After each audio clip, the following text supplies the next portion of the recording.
Hello, good morning, and welcome to this Dawn Busters Taste Challenge. I have two 40% alcohol brandies, and this is Bankers Club. Bankers Club Select Brandy, and that word select has a meaning.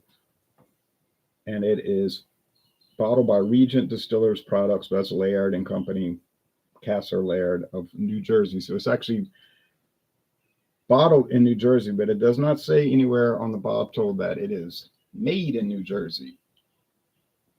They sell glass bottles of this, but I found this big plastic handle and it was like $19.99, so I bought it. Be right back.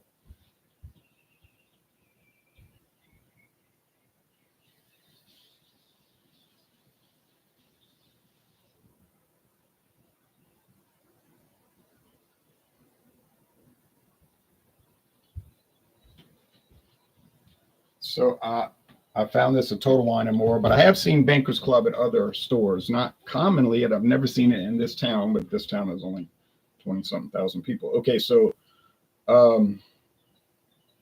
it was introduced in 1969, and it was a company called Kasser Distillers Products of Philadelphia, but Kasser got bought by Laird and Company in New Jersey, and they brought all the production over to New Jersey, and the Kasser distillery was shuttered. Okay, that was like in the mid 80s. Now here is Branson Phantom Cognac V.S, introduced in 2019. So 50 years after the Bankers Club. It is a cognac brandy, so it is produced in Cognac, France, and is put together by Raymond Ragnaud, famous cognac producer. And they don't have it on their website, but there is a Branson Phantom website.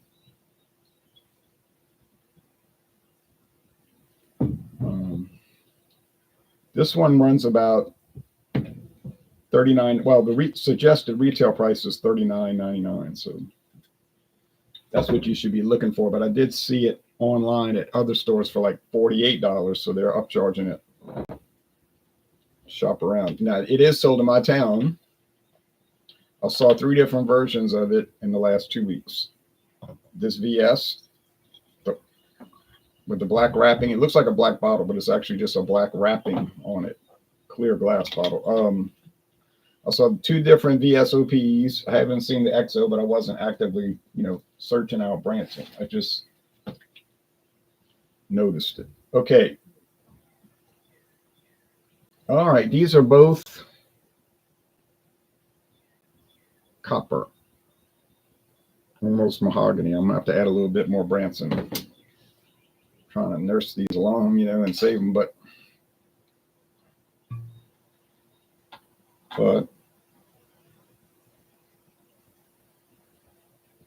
I think Total Wine & More has a lot of the Bankers Club line. They have the straight bourbon, the black bottle. I've seen it, black label. I mean, they have Bankers Club brandy, which I have.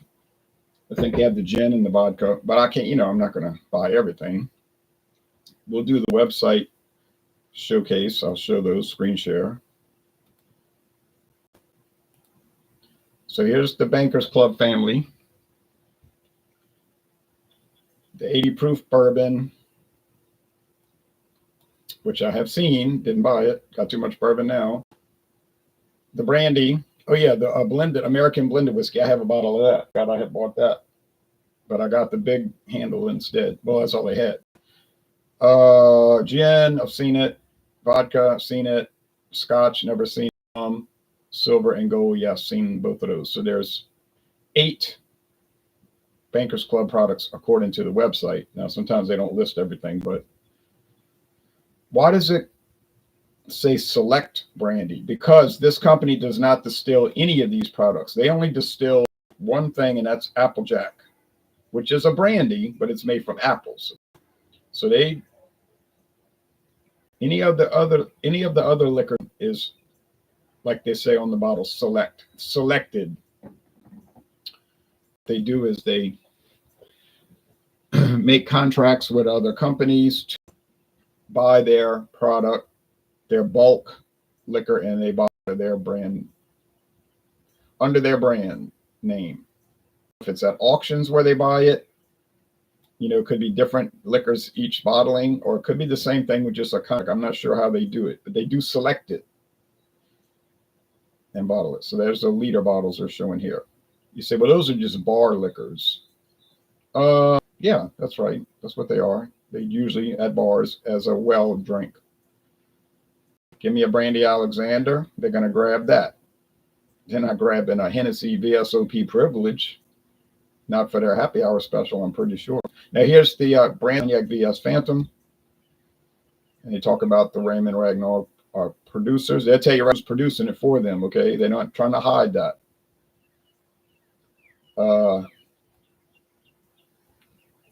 Different type of bottle, isn't it? And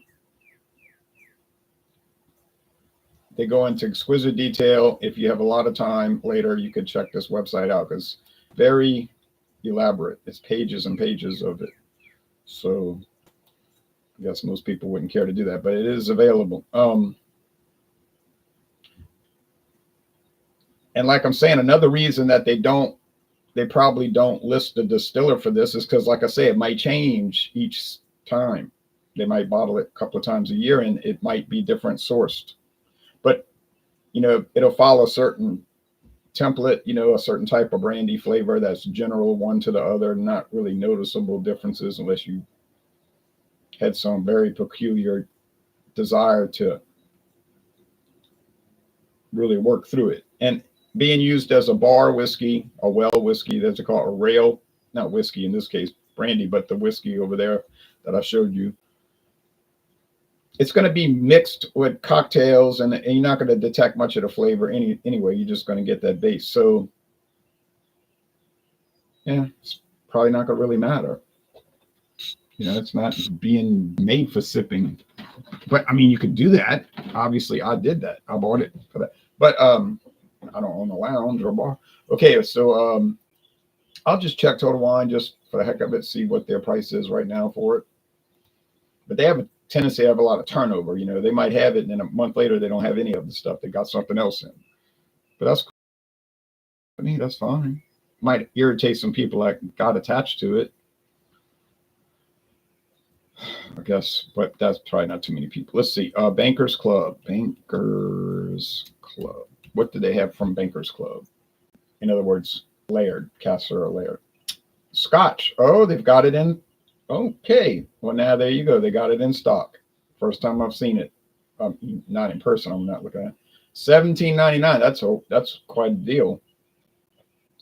$17.99 for a huge container of Scotch whiskey. Now, obviously, it's not a high grade, but okay. Bankers Club Gin.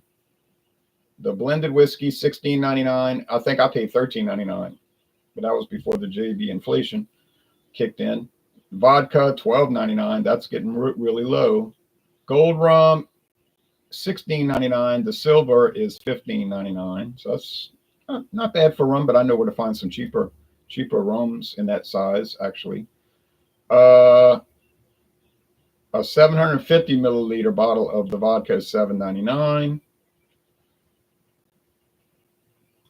Or you can get the $3.75 for half that price. Usually it's more per ounce, but in this case it's directly half price. And then the brandy is $22.99. So that has gone up because that was, like I said, about $19.99. So it's going up. And they're out of stock anyway. It's out of stock at this time.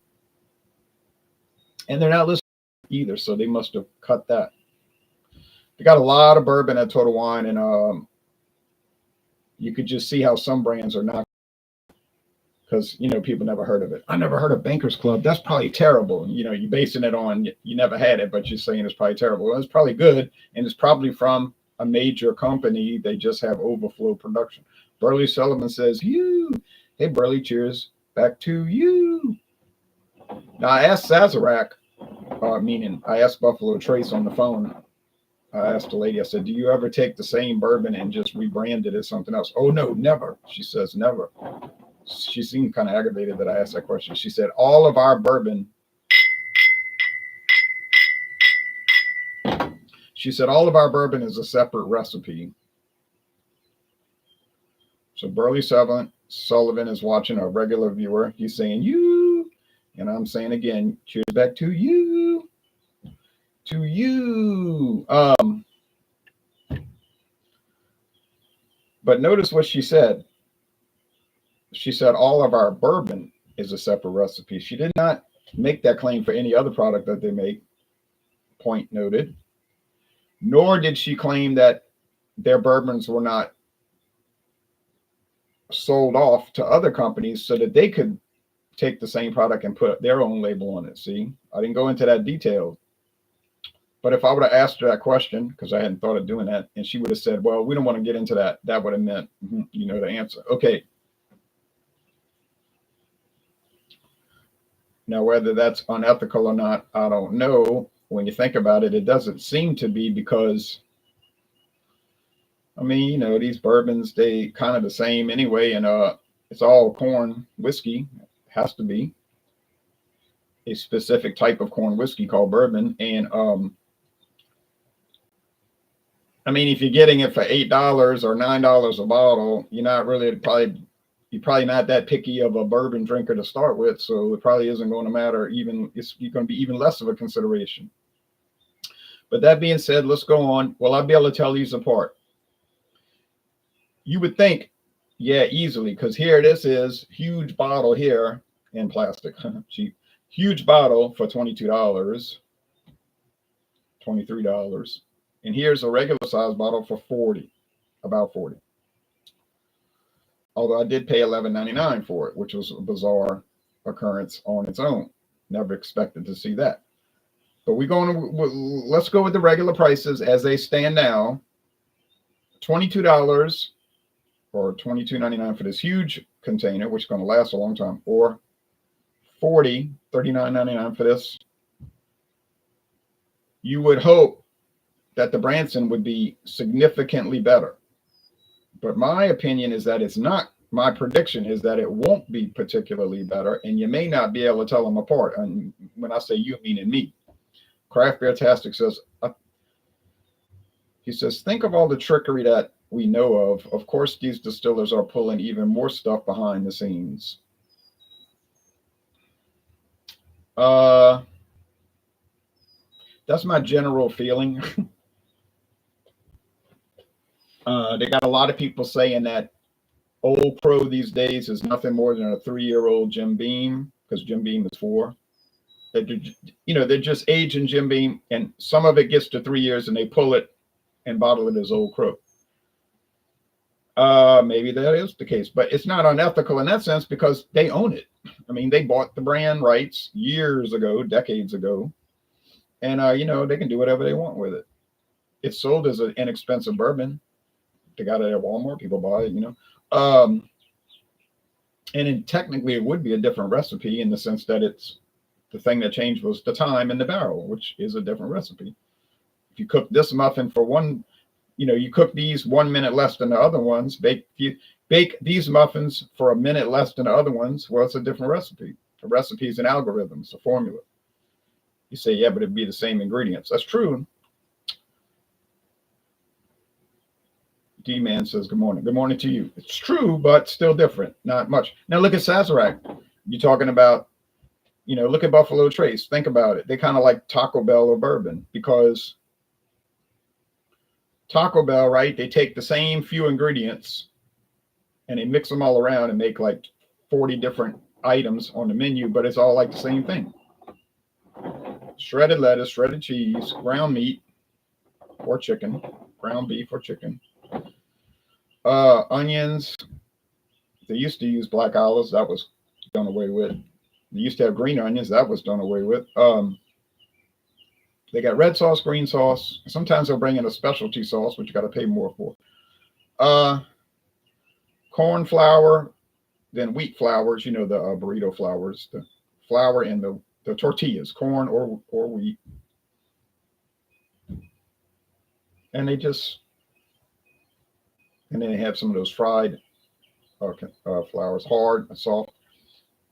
And it's the same stuff, just flipped this different ways. And in Buffalo Trace, they told me on the phone, they got only 2 mash bills. Well, 3. One is weeded, but 2 main mash bills. high rye and low rye. She's calling out the things on the phone to me. She's calling out the brand. She said, here's our high rye bourbons. She's calling out the names. I'm writing them down on a piece of paper. Then she said, now I'm going to call out the low rye bourbons. She called those out. I wrote all those down. And then she gave the wheated, which was, Weller and a couple of others. And then that was it. You say, well, Ancient Age is a $9.99 bottle of bourbon, and it's the same mash bill as some of these that's like $80. Yeah. But how does it change? Well, it's the same ingredients at the same ratio. But one is aged 3 years, one is aged 5 years, one is aged, say, 12 years. One might use a heavily charred barrel, one might use a lightly charred barrel, but otherwise, you're talking about the trickery. Craft Beer Tastic says the Taco Bell analogy is spot on. That can probably be applied to commercial beer also. Yeah. So I just get a laugh, I just get a laugh out of these people. They're running down this bourbon. They're waiting in line at 5. They'll have a special bourbon day at a store here.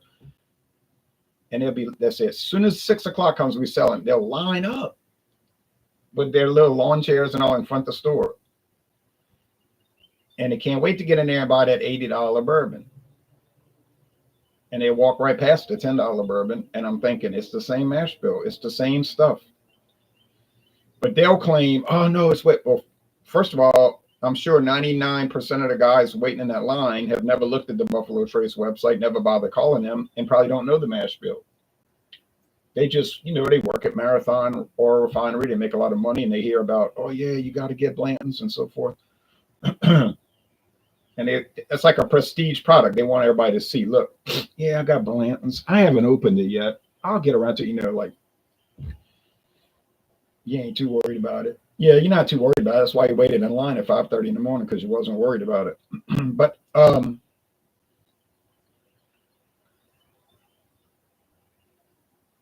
how many of those people could tell the cheap ones from the high ones in a blind taste test? That's my question always. That is always my question.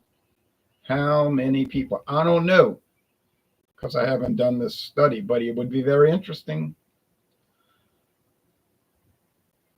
Arvin says, hi, Ron. I am enjoying black and white blended Scotch whiskey at the moment. Cheers. Cheers to you. And I have seen that around Louisiana. I have seen it at quite a few stores, and I just haven't gotten to it. Like Usher, I haven't gotten to Usher. I never did get VAT 69, but I know where to get VAT 69 Gold. Different environments of age, says D-Man. I drink a Hurricane. Okay. I had some Voodoo Ranger Tropic Force last night. It kind of kicked me, says Burley. Yeah, I had a similar experience Tuesday because I'll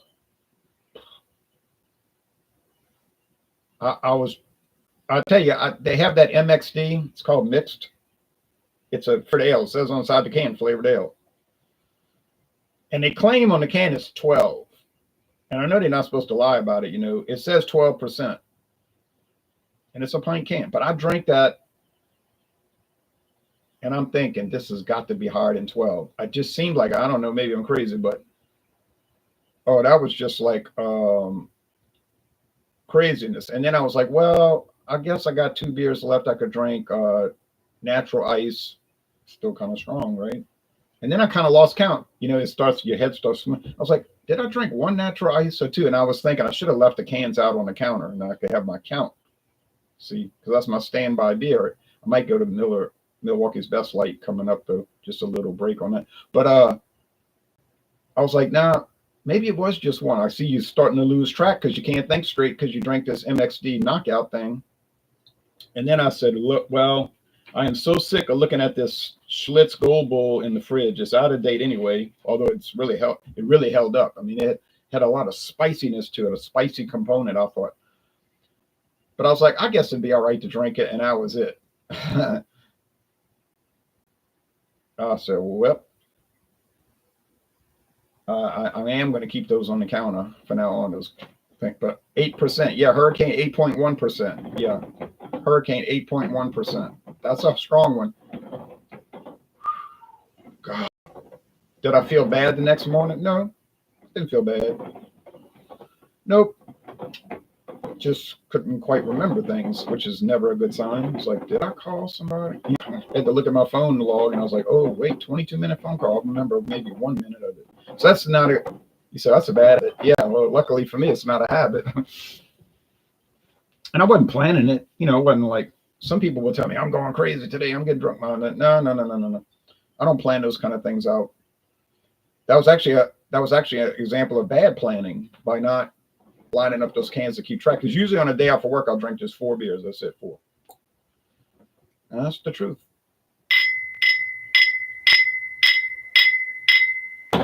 And I had somebody at the Knights of Columbus tell me, you ought to drink a whole 12-pack on a Saturday. You off of work. It's Saturday. Why don't you just drink a whole 12-pack? I do it. I was like, well, I don't want a whole 12-pack. I mean, I don't like to drink that much beer. I like to drink water. But it was just funny that he was like admonishing me, like, you're not a real man, if you don't drink a whole 12-pack on a Saturday. I'm like, okay, well, then I'm not a real man. Try to have food with the big beers. Seems to help things the next day. Yes, and I had a beautiful steak. I barbecued 2 steaks that day, 2 days ago, and oh, they were perfect. You could cut it with a butter knife. I never had meat that tender. It was New York strip, and then this meat man at another store said that was probably prime. I said, prime? I said, I thought you could only buy prime at a restaurant. No. He said, we can get it now. I said, well, they had it on discount at Winn-Dixie because it was like getting short dated. So I bought those 2 steaks, $14.99, so $7.50. They're thick too. I said, prime for that price, even though on a closeout. I don't know. That don't sound right to me, but it sure did taste right. I drank that late, no food. Yeah, no food is a bad thing. Brian Carpenter says, cheers. Cheers back to you. All right, everybody. It's time to roll on this.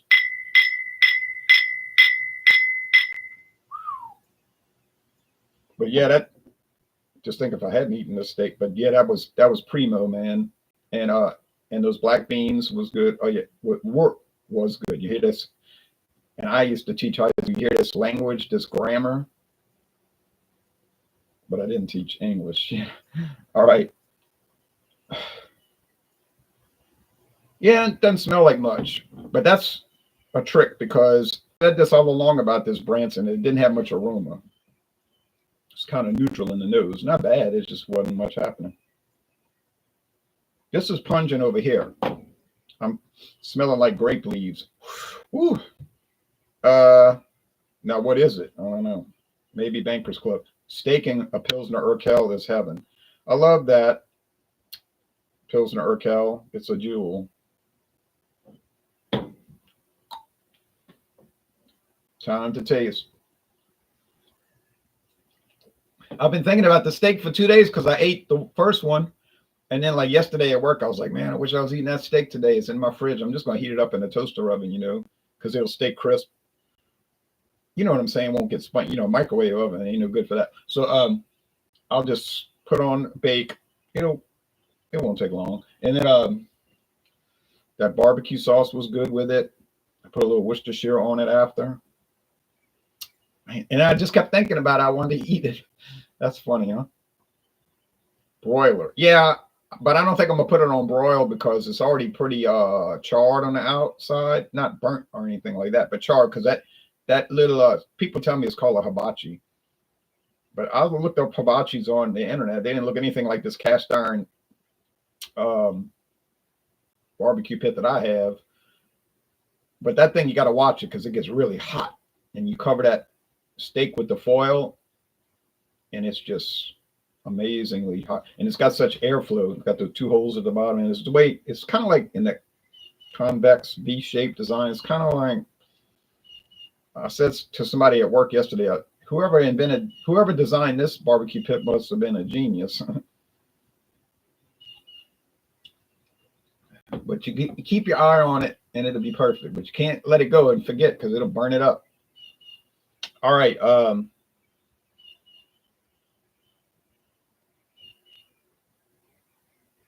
And it'll keep cooking until all the coals will be powder. The next day, white powder.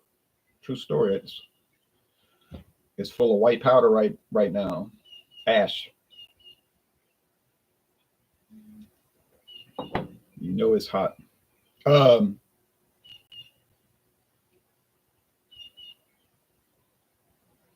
This one has more flavor over here on my right hand. It's like a little bit, maybe slightly turned fruit. I'm not sure. Sometimes that's indicative of French brandy. I don't know why. French brandy sometimes tastes like turned fruit, like the fruit went off a little bit. I mean, you know it isn't, but it's like, what am I tasting here? Second sip, third sip.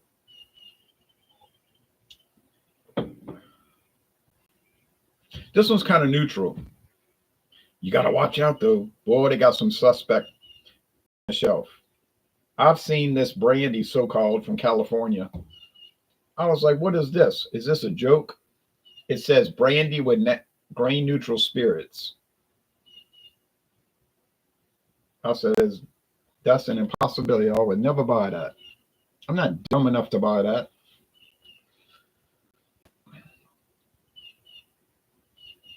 I made the mistake of buying that spiced rum, so-called, from Walmart, the Caliber. And I'm looking at the label. I kept staring at the label. Grain neutral spirits infused in it. I'm like, no wonder this stuff is $4.96. And it was terrible. Strangely, if you buy the handle bottle of the same product, it doesn't say that on there.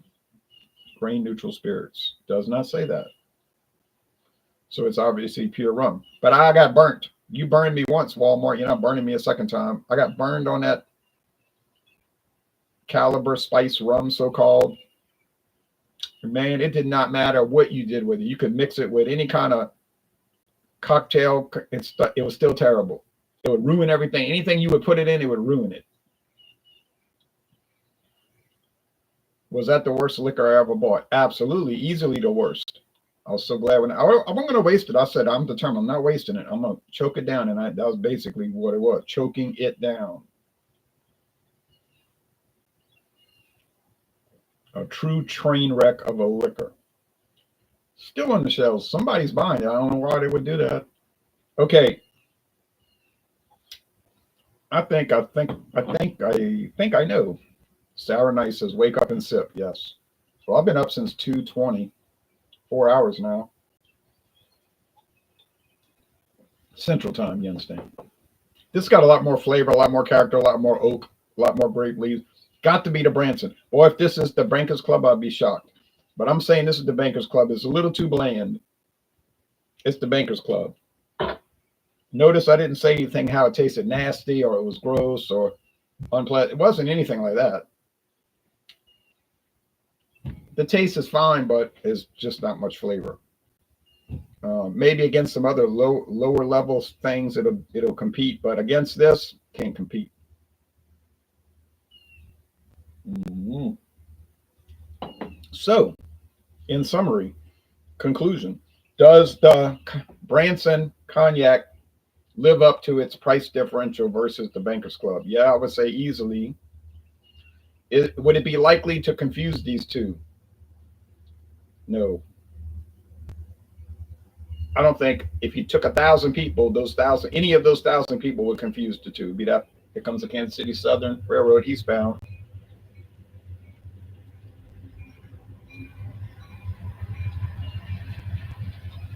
Two engines. Nah.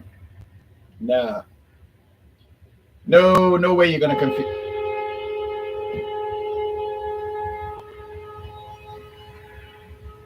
Heading to New Orleans.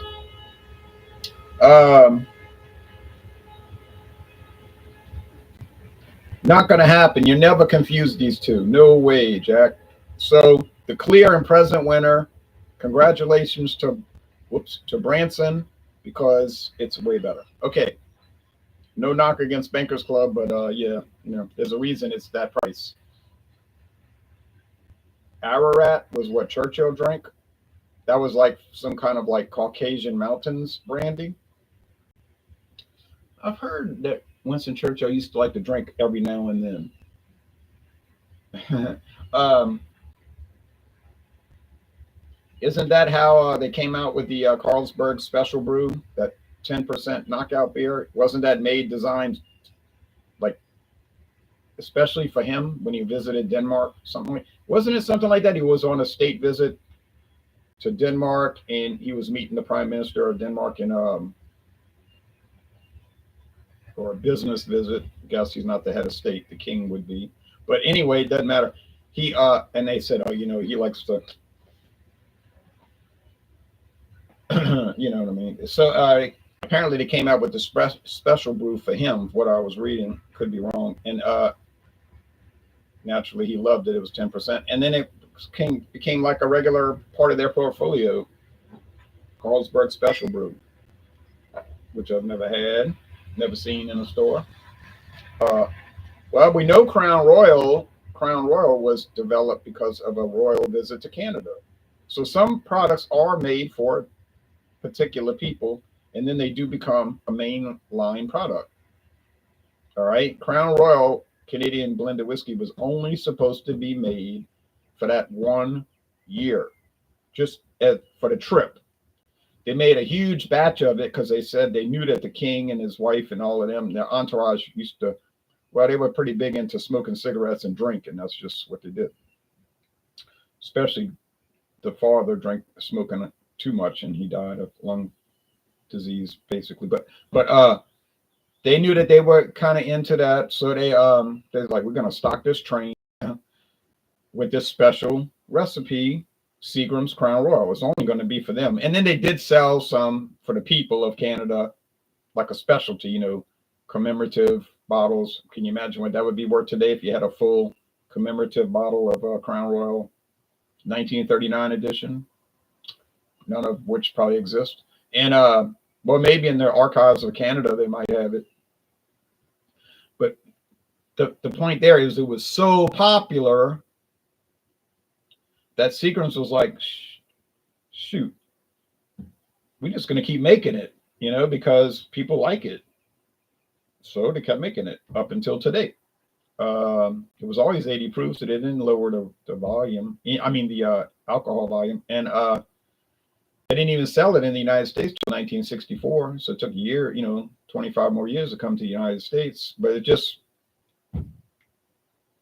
now it's the legendary whiskey. People hate it, talk bad about it. Other people love it. Well, look how popular it is. But that's really, the backstories are more interesting than the actual product. You know what I mean? You ever drink these things? When you read about the product, it's more interesting than the actual product. The product's kind of regular, but the story is not regular. Like Budweiser, you drank it, it's like, it's a nice beer, but I mean, the story is more interesting than the product. Okay, but anyway, Ararat is strong stuff. Well, who knows? We might get it in Louisiana. I don't know. Okay, thanks for watching the video. I've talked about a lot of different things, but they were all kind of like tangentially related, at least. Got one more, unless I've overlooked something, and I don't believe so. I've got one more brandy taste challenge coming up. I've got Branson Phantom V.S, which I would definitely recommend. Definitely recommend it. You have a good day too, D-Man. And you too, Burley, later. And it's going to go up against Classic Club. Definitely a cheap brandy, but hey, we do the challenge, right? Y'all take care now. Bye-bye, everybody.